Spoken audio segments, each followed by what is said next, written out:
말도 많고 탈도 많던 형소법 개정안이 마지막 문턱을 넘은 날 법무부 수장이 이렇게 얘기를 했습니다. 뒷감당을 어떻게 하려고 하나 이런 얘기를 했거든요. 네. 기록을 남겨놓는 겁니까? 나는 반대했다. 어떻게 보십니까? 근데 정성호 법무장관이 이게 뭐 예. 그 작정하고 했던 말은 아닌 것 같고 어떤 그 법률계에 있는 분들 대법관 예. 추천위에서 만났으면 이제 판사들일 것 같아요. 네. 그분들과 이제 형사소송법에서 최종적으로 보안사건 폐지가 확정이 된 거잖아요. 거기에 대해서 법무부 장관으로서 끊임없이 입법부에 읍소를 했던 입장에서는 본인의 생각을 조금 피력한 것 같아요. 예. 저도 그 보안사건을 놓고서는 이거를 일부 한시적으로 1년 정도는 유지를 하면서 가는 게 낫지 않겠나. 예. 그게 따지고 보면은 국민들에게 피해가 올 수 있는 부분들을 일단은 조금 1년간은 한번 돌이켜서 운영을 해본 다음에 이 보안사건이 예를 들어서 검찰, 이 공소청에 있을 때 이게 악용이 되는 것들을 지켜보면서 이걸 단계적으로 폐지를 가도 됐을 텐데 이걸 왜 그렇게 했을까? 저도 이제 뒷감당이 우려스럽긴 해요. 왜 그러냐면 막상 이게 정치적으로는 기소, 수사, 분리를 다 했어요. 그리고 나서 검찰 개혁이 완전히 검찰에게 수사권을 다 뺏었어요. 예. 근데 우리 진영 내에서는 기분 좋은 사람들이 많이 있겠죠. 이제 검찰이 완전히 이제 수사권을 놓았어. 꿈도 못 꿀 거야까진 좋은데 이제 당사자인 국민들, 이 피해자가 생겼을 때 이게 복구할 수 없는 예. 그런 피해가 생겼을 때는 감당이 안 되잖아요. 누가 책임질 거예요? 그때 가서 입법을 다시 바꿀 겁니까? 이미 피해는 발생했죠. 그래서 저는 사법체계의 큰 틀 안에서 범인들을 잡고 잘못된 관행들을 고치는 것보다는 억울한 피해자 한 명을 발생하지 않도록 예. 하는 게 사법체제의 근간이라서 저는 아마 법무부 장관께서 그런 부분들을 우려하면서 이 법관들이 모인 자리에서 이런 예. 얘기를 하지 않았나 싶습니다. 앞서 정성호 장관 발언하는 그 장면을 또 보여주시면 좋을 것 같은데 정성호 장관이 5선 국회의원이기도 합니다. 언론사 카메라가 켜져 있는 걸 모르고 한 말은 아닐 것 같은데 어떤 맥락으로 보십니까? 저는 알리바이를 만들고 계시다라고 알리바이를 생각을 합니다. 결과적으로 이 새로운 법으로 인해서 피해자가 발생하면 안 되겠지만 사실 피해자가 발생할 가능성이 농후하고 그럴 때 과연 누구를 어떻게 책임질 것인가에 대한 문제가 계속 대두될 텐데 정성호 장관 같은 경우에 이번 지금 싱크에 나오는 저 장면뿐만이 아니라 최근에 법사위에서 이 법안을 가지고 토론할 때 저희 당 의원들이 여기에 대해서 비판한 의원들을 향해서 잘했다라고 이제 말했다는 내용도 언론 보도에 이제 나왔던 적이 예. 있고요. 또 장관직 사퇴까지도 계속 나왔던 거 아니겠습니까? 그러니까 이게 나중에 문제가 될 가능성이 매우 높고 그러다 보니까 정성호 장관 입장에서는 문제가 될 것을 예상하고 그 향후에 본인께서는 최소한 양심적으로 이렇게 행동했었다라는 알리바이를 만들어 놓는 거 아닌가 좀 개인적으로 생각이 듭니다. 네, 이러다 이제 판사도 수사를 해야 된다. 굉장히 걱정이 많이 된다. 이렇게 강도 높은 비판을 언론사 카메라가 켜져 있는지 안 켜져 있는지 이걸 확인하는 건 저희도 확인은 안 되지만 네. 어쨌든 이런 얘기를 한 건 사실인 거고 사의 표명을 해서 이걸 이재명 대통령이 어떻게 정리를 할 건가 이게 궁금했었는데 잘 버티세요. 이렇게 얘기를 했다고 합니다. 네. 그러니까 사표 반려된 겁니까? 반려됐다고 봐야죠. 예. 제가 이제 정성호 장관께서 대통령께서 이제 순방 가고 나서 사의표명을 국회 와서도 했고 그 전에도 얘기를 할 때 저는 이제 그 사의표명을 대통령께서 받아들이지 않을 것이다. 이유인즉슨 지금 법무부 장관을 딱히 정성호 장관만큼 믿고 맡길 만한 사람이 보이질 않아요. 예. 두 번째는 이 초대 법무부 장관으로서 검찰 개혁의 처음부터 끝까지 이제 10월 2일이면은 검찰이 완전히 사라지고 중수청 공소청의 새로운 사법체제 시스템이 돌아가는데 이거를 다 지켜보고 말하자면 가운데서 컨트롤했던 장관이 이거를 시행하지도 않고 떠나면 되겠습니까? 예. 이건 최소한 진수를 한다고 하죠. 배를 처음에 물에 띄우듯이 이 공소청, 중수청에 대한 사법체제는 이 정성호 장관 체제 내에서 돌아가야 된다는 생각이 대통령한테 있을 거예요. 그래서 저는 빨리 사의를 한다 하더라도 몸이 예. 안 좋으시니까. 여러 번 얘기했는데. 그렇죠. 몸이 안 좋대요, 진짜로. 예. 근데 저는 마음이 더 안 좋은 것 같아요. 아, 마음이 상하죠. 예. 그래서 저는 걱정되니까. 그렇죠. 예. 뒷감당을 피하려고 하는 게 아니라 이제는 이게 집권 여당이 정말 이 이재명 정부 2년 차에 제대로 돌아갈 수 있을까라는 염려가 더 큰 것 같아요. 5선 국회의원이거든요. 예. 그리고 친명의 좌장이고 그러다 보니까 새로운 지도부에서 그리고 민주당의 161명의 의원들이 과연 이재명 대통령이 국정에서 뭘 원하는지를 알고 있는지 모르겠다라는 예. 답답함이 있는 것 같아요. 그래서 예. 근데 뭐 치아가 3개나 빠질 정도로 이제 건강이 안 좋다 그러는데 대통령이 이제 웃으면서 잘 버티세요라고 했다는 건 좀 미안함도 좀 묻어 있는 걸까요? 그렇죠. 예. 미안함도 있고 아마 두 분의 친분 관계가 예. 꽤 인간적으로 오래됐기 때문에 예. 공식 석상에서 국무회의 중간에는 좀 버티세요 했지만 예. 따로 다른 공간에서는 예. 다른 이야기들이 있었겠죠. 아마 부탁을 했을 것 같아요. 대통령이. 네. 조금만 더 참아달라. 그래서 저는 사실상 정성호 장관의 우려 자체가 현실로 나오지 않도록 우리 집권여당도 이 보안수사권 폐지 부분에 대해서 잘한 것이다 라고 홍보만 할 게 아니라 이 정말 선의의 피해자들이 예. 생기지 않도록 뭔가 보완책을 자꾸 국민들한테 보여주는 그런 방향으로 좀 이 문제들을 좀 해결해 가야 되지 않을까 생각이 됩니다. 이렇게 되면서 뭐 제2의 장윤희 사건 같은 게 계속 생기는 거 아니야? 이런 우려가 커지고 있는 것도 사실인데요. 형사소송법 개정안의 홍보를 담당하고 있는 뭐 마스코트라고도 할 수 있을 것 같은데 서영교 법사위원장은 이런 얘기를 했습니다. 들어보시죠. 장윤기 사건처럼 연루되어서 암장하고 케이블 이런 거. 타이 같은 거 예. 있음에도 불구하고 숨기면 예. 어떻게 이게 모든 사람의 예. 걱정이었거든요. 이게 생각보다 작은 데서 그 해결 방안이 나오는데 예. 우선 범죄 현장을 갔어요. 갔을 때 이 바디캠 같은 거를 달고 갑니다. 그래서 모든 현장을 쫙 다 그 영상을 녹화하는 거죠. 그래서 범죄 현장에서는 하나도 놓치지 않게 영상에 다 담아둔다. 대한민국 국민들은 2번씩 수사받잖아요. 경찰과 검찰을 다 예. 거치지 않습니까? 피의자면은 빠르게 기소받아서 예. 판사로부터 법원으로부터 실제로 형벌을 받거나 예. 피의자가 아니다라고 하면 그 피의자 신문에서 빨리 벗어나는 것이 인권의 기본입니다. 예. 그래서 2번씩 수사하는 게 저는 적절치 않다라고 생각을 합니다. 네, 현장에서 케이블 타이조차 놓친 경찰 아니냐 이런 비판이 나오고 있는 상황인데 이런 부분에 대해서 서영교 법사위원장이 바디캠을 장착해서 현장을 다 찍어두면 이거 놓칠 리 없는 거 아니냐 이런 보완책이 있다라고 반박을 했거든요. 어떻게 들으셨습니까? 글쎄 저 말을 듣고 국민 여러분들께서 과연 안심하실 수 있을까 오히려 더 당황하실 것 같고요. 조금 전에 신장식 의원 같은 경우는 이제 2번 수사를 막을 수 있는 그런 이야기 하셨는데 네. 저는 2번 수사를 받기 때문에 보안 수사권이 있기 때문에 인권이 보호해야 된다라고 생각이 돼요. 가령 피의자가 아닌데 피의자로 수사를 한 번만 받으면 기소되면 재판까지 가야 되는 거 아니겠습니까? 근데 보안 수사권이 있기 때문에 피의자가 아닐 때 보완적으로 이걸 벗어날 수 있는 재판까지 안 가고 멈출 수 있는 것이 그것이 인권이 지켜질 수 있는 것이 지금 보안 수사권에 있었던 것인데 예. 반대로 해석하고 있는 것이 같고요. 가령 저만 해도 그래요. 물론 정말 그 황당함 그리고 정말 억울한 범죄를 당하신 분하고 제가 비교되기 좀 그렇지만 저도 정치를 하면서 여러 가지 뭐 사건에 휘말릴 수 있는 거잖아요. 저도 저 같은 경우에도 경찰에서는 피의자로 생각했었는데 검찰로 송치했었는데 검찰이 경찰 수사가 잘못됐다. 다시 돌려보내서 보안 수사해가지고 결과적으로 재판 안 갔던 경우가 여러 번 있었거든요. 아, 그렇군요. 그때 검찰이 이제 봤었던 거는 경찰이 초동 수사가 잘못됐다라고 여러 차례 지적을 했었어요. 근데 이런 것들이 여러 범죄 상황의 의혹에 적용될 수 있을 것인데 이 보안 수사권 폐지가 결과적으로 정말 신장식 의원 말씀하셨던 것처럼 피의자가 아닌데 피의자로 경찰 수사에서 낙인 찍히거나 그렇게 된 사람들한테 인권을 어떻게 보호할 것인지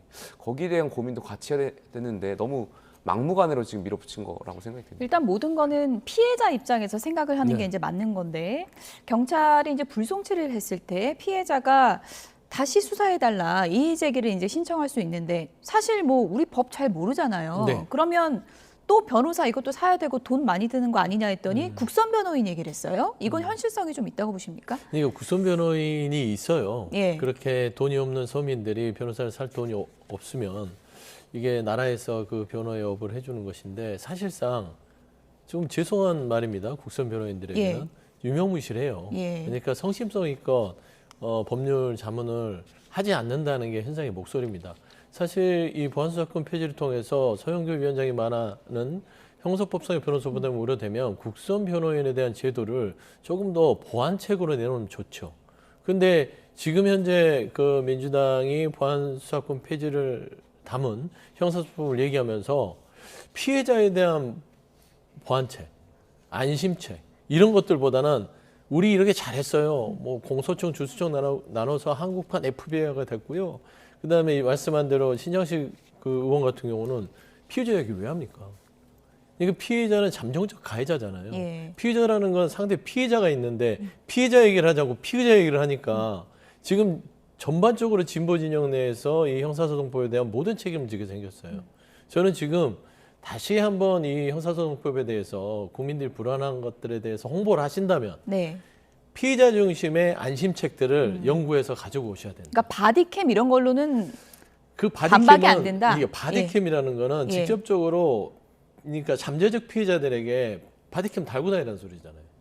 그걸 어떻게 답니까? 그러니까 이 형사체제 자체는 국가가 국민들에게 수고로움을, 억울함을 덜 당할 수 있도록 비용을 지불하지 않도록 국가가 해주는 거예요. 예. 그거를 만들려고 우리가 세금 내고 국민들이 말하자면 권한을 위임한 거 아닙니까? 근데 지금 이렇게 바디캠 얘기해버리면 잘 홍보를 하시다가 갑자기 3,000%로 빠지는 거예요. 그래서 제가 소영구 위원장님 이번에 법사위원장 하면서 고생 많이 하셨는데 예. 이런 부분들은 당에서 다시 한번 정비를 해서 피해자 안심 위주의 대안책들을 가지고 오셔가지고 국민들한테 이거 안심하셔도 된다. 그렇게 이게 보안수사권 폐지됐다고 모든 국민들의 피해가 복구되지 않을 수 없는 그런 우려들 없다. 이런 얘기를 해야 돼요. 네. 그래서 바디캠, 네, 신장식 의원의 피의자 뭐 2번 수사 안 받고 빨리 끝난다. 예. 피해자가 2번 안 받고 2번, 나중에 3번 받아도 되는 거잖아요. 아니 피해자 입장에서. 만에 예. 하나 그 피해자가 예. 제대로 수사를 못 받아서 빠져나가면 그 상대 피해자는 얼마나 억울하겠어요. 그러니까 이게 너무나 지금 국민들을 그냥 쉽게 보시는 게 아닌가라는 우려가 있어서 제가 예. 뭐 진보 진영 쪽에 있어도 이 부분의 홍보 방식은 좀 꽤나 잘못된 것 같다. 어쨌든 뭐 바디캠만 얘기한 건 아니고 서영교 법사위원장이 이제 형소법 개정안에 대해서 언론에 적극적으로 이제 나서서 홍보를 하고 있고요. 저희 YTN의 잠시 뒤에 이어지는 2PM 뉴스에도 서영교 법사위원장이 출연을 합니다. 오늘 또 어떤 얘기를 하는지 시청해 주시면 감사하겠고요. 어쨌든 이런 상황이 되면서 어제 뭐 한동훈 의원이 이제 돌려차기 피해자도 이제 만나서 간담회도 했는데 민주당 의원이 오히려 더 만나야 되는 거 아니야? 이런 비판도 좀 있는 것 같습니다. 그렇습니다. 저는 민주당 의원분들 특히 서영교 의원께서 물론 방송에 나와서 본인 어떤 그런 걸 홍보하시는 것도 좋을 수는 있겠지만 본인 입장에서 예. 그것보다 중요한 거는 정말 이 피해자 보안수사권 폐지로 인해서 보안수사권이 유지되기를 바라고 있는 피해자분들을 만나가지고 이야기 듣는 것이 굉장히 중요할 것 같다고 생각이 듭니다. 네.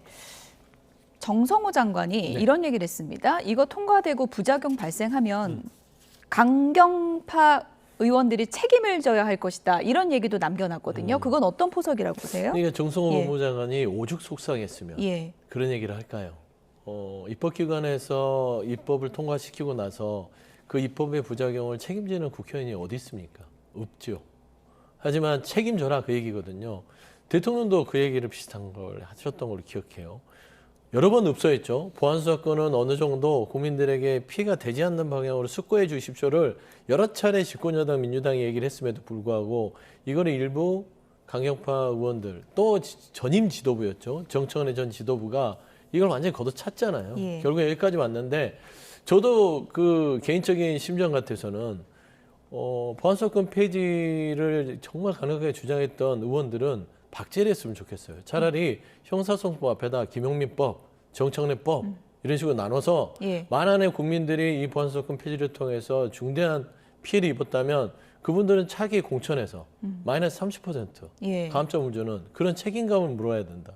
라고 하고 싶지만 예. 현실적으로는 그렇지 않다. 그래서 저는 정성호 장관의 그러한 이야기들은 굉장히 이번에 집권여당의 형사소송법의 통과의 이런 행태에 대해서 여전한 불만과 조금 우려를 가지고 있는 게 아닌가 싶습니다. 네, 어쨌든 뭐 형소법 개정안 통과 후폭풍이 민주당 전당대회에도 또 어떤 여파가 될지 이 부분도 이제 관심이 쏠리고 있는데요. 정청래 후보가 오늘 김어준 씨 방송을 찾았네요. 어떤 얘기했는지 들어보시죠.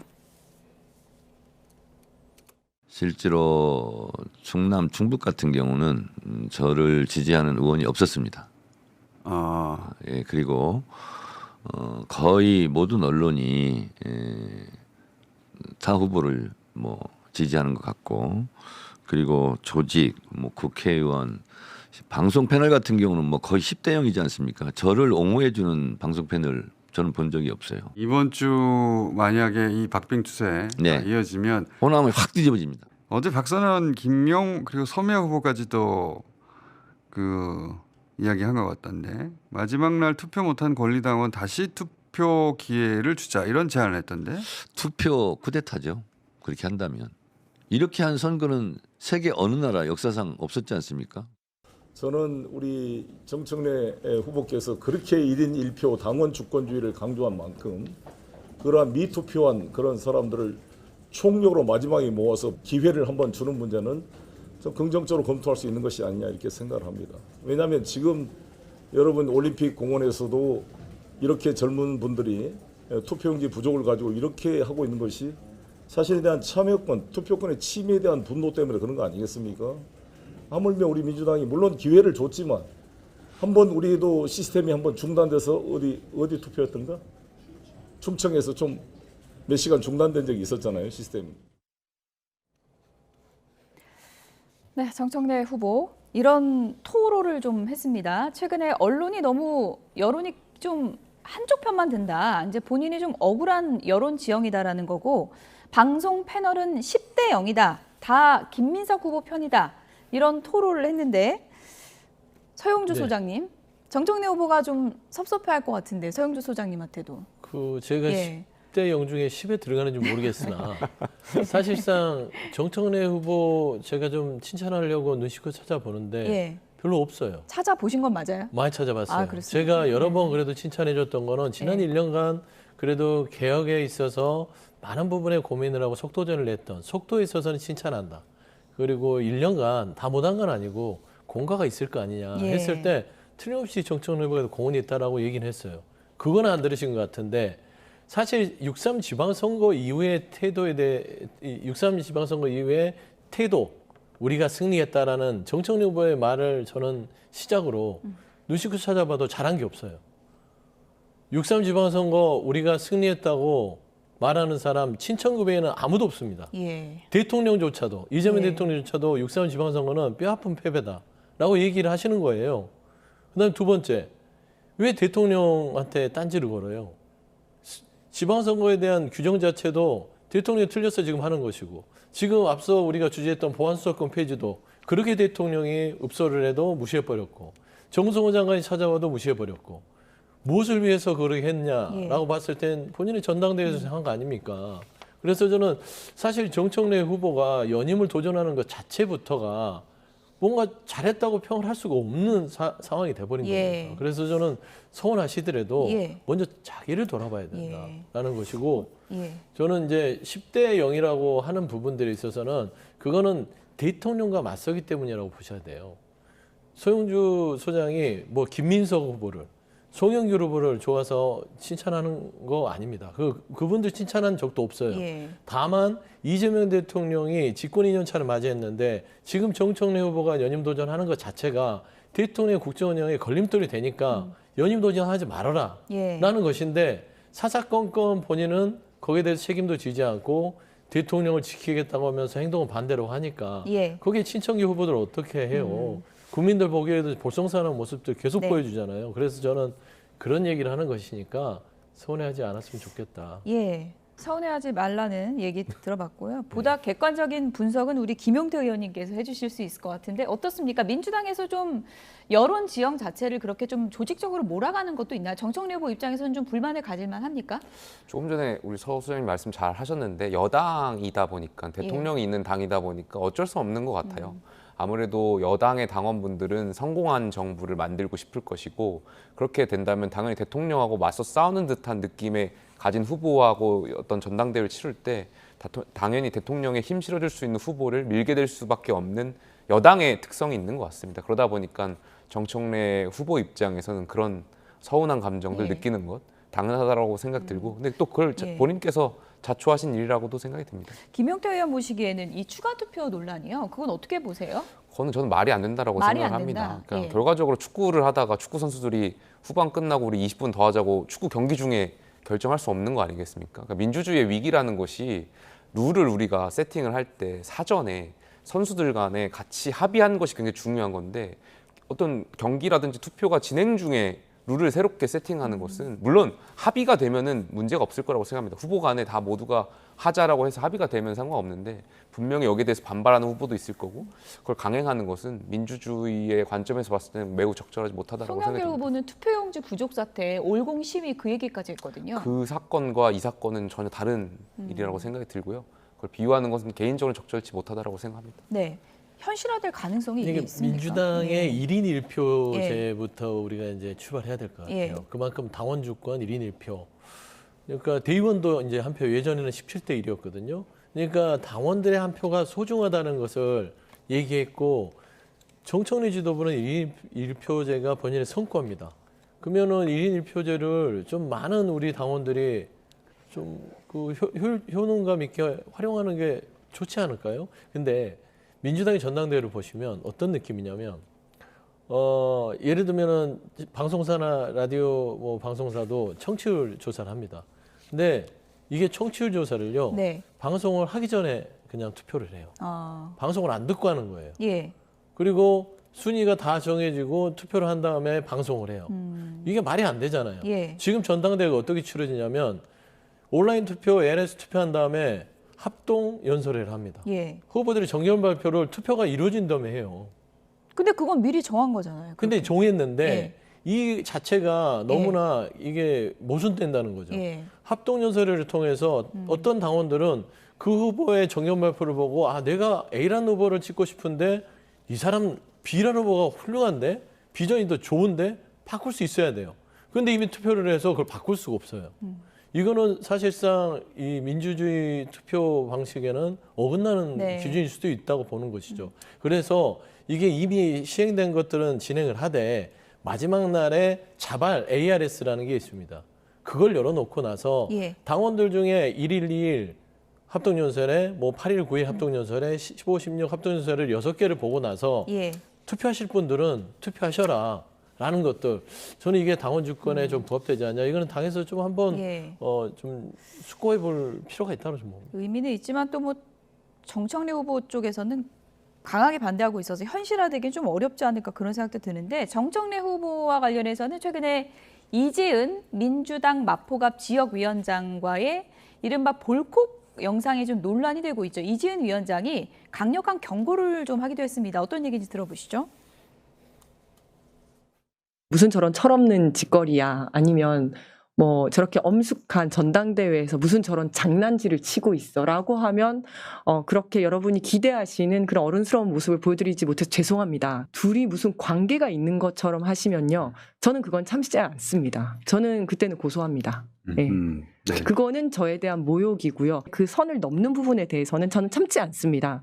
그리고 저는 실제로 댓글 이런 거 다 캡처할 거거든요.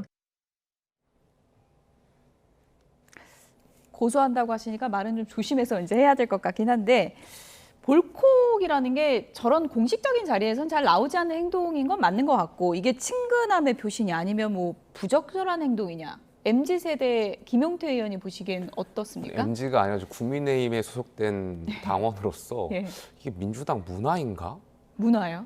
전 전혀 납득이 가지 않는 저희 당 전당대회에서 만약에 당대표 후보들한테 이렇게 볼콕하고 이런 거를 할 수도 없고 예. 할 상상도 못하고 누가 김용태 의원한테 그렇게 하면 기분 나쁠 저희 것 보수 같아요. 정당에서는 기분이 나쁘고 뭐 좋고의 문제가 아니고 상식과 비상식의 저는 문제라고 생각이 들거든요. 예. 근데 민주당에서 이런 일이 발생하는 게 좀 저는 개인적으로 제 국민의힘 소속으로서는 전혀 납득할 수가 없다 예. 생각합니다. 저 맥락을 모르는 분은 이지은 위원장이랑 뭐 어떤 뭐 정치적 관계가 어떤 관계지 뭐 이렇게 생각할 수 있을 것 같아요. 설명을 좀 해주세요. 세용준 아무래도 이제 부장님께서. 마포갑을 이 같은 지역구에서 예. 활동을 하고 정청래 후보 같은 경우는 이제 지역위원장을 배지를 달고 있는 지역위원장이고 원외위원장이 이제 이지은 위원장이겠죠.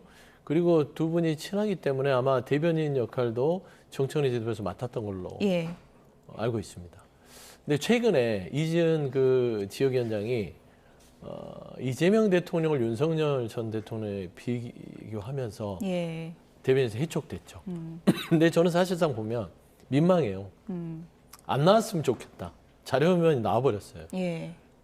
사실 민주당이 다 그런 건 아니고 이게 문제가 되는 거는 어른스럽지 못했고 부적절했다. 동료에도 저런 식으로 표현하면 안 된다. 예. 그래서 민주당의 문화는 아니다. 절대 아니다. 네. 네. 이렇게 정리하겠습니다. 지금까지 김용태 국민의힘 의원 그리고 서용주 맥 정치사회 연구소장 두 분이었습니다. 고맙습니다. 감사합니다.